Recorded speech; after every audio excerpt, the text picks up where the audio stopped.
Hey YouTube, it's Coco on 10307 and I'm coming at you with a game review. People, it is getting good. And I'm so happy. They had me extremely worried for a minute there.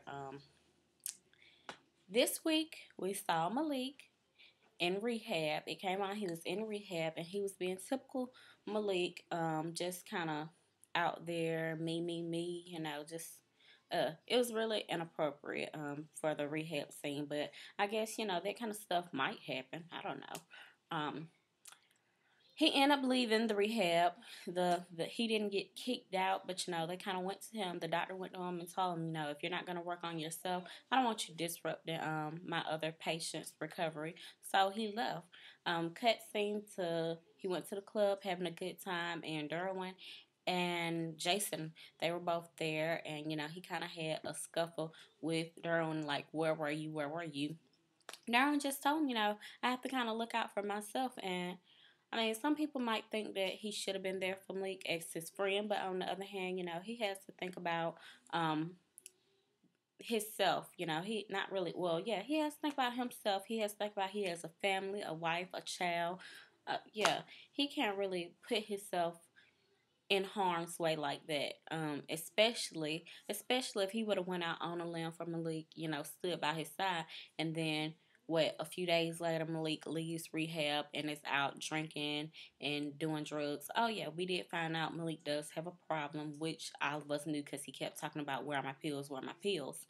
But yeah, him and Derwin got into a little fight, not even a little fight. Derwin knocked his butt out, which he needed. And, he woke up and they had some more words, but he ended up going back to the rehab clinic, which is a good thing. Unfortunately, that was like the only scene that we saw Derwin and Jason in, but, on to this whole the new setup they got where everything is kind of all over the place and it's no togetherness, so it's really not a surprise that that was the only quick scene that we saw with those two guys.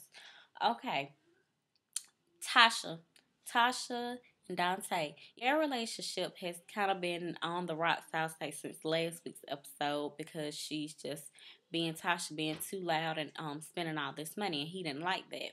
Well, this week, Rick Fox came in the picture. He was not on camera, but he was mentioned. And Tasha was supposed to have lunch with him, well, dinner with him.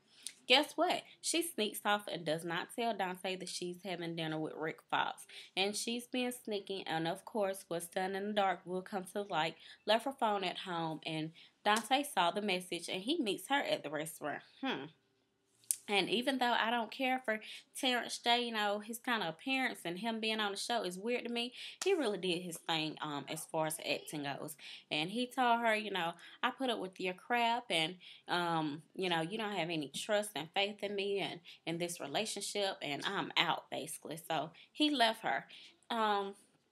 And it was she needed to be dumped at that point because she was being totally dishonest with him, and she wasn't respecting his role as the man in the relationship, even though he is younger than her. But yeah, why can't Tasha keep a man? Every time she gets a man on this show, I mean, she can never keep a man, and apparently this has been going on since way back when she was with Malik Daddy. I mean, what's up with that? Let her keep somebody. Dang, I thought she was gonna be happy this season. Well, even if she is happy, I thought she was gonna be happy in a romantic relationship. But moving on, Melanie, her part in this week's episode was really mixed up with Kelly and Kelly's need for attention, to be constantly be in the picture some kind of way. None of the other Sunbeams really wanted Kelly around, and Melanie really didn't have a heart to tell her. But then Kelly goes and says, oh, it'll get better, kind of blaming the fact that everything was kind of falling apart. The party that we're at was, people are leaving, and she was blaming that on Melanie. So Melanie checked her and was like, no, people aren't around because of you. And she just really broke it down to her and told her, I think you really have some kind of thing for Jason still, and you just want to be with him, and you're crashing the Sunbeams party, blah blah blah. And Kelly was kind of like, "What? I can't believe you're talking to me like this. This is how friends do you when you move on, and all this other crap." Blah blah blah blah blah. Melanie was completely right, and she should have if she had done what she was supposed to do, which was tell Kelly in the very beginning that the Sunbeams really didn't want her around because it was breaking the rules and she was no longer a Sunbeam, it wouldn't have had to get to that point. But when you let things brew like that and get heated up, it's gonna come out like bam instead of like, hey, this is what it is.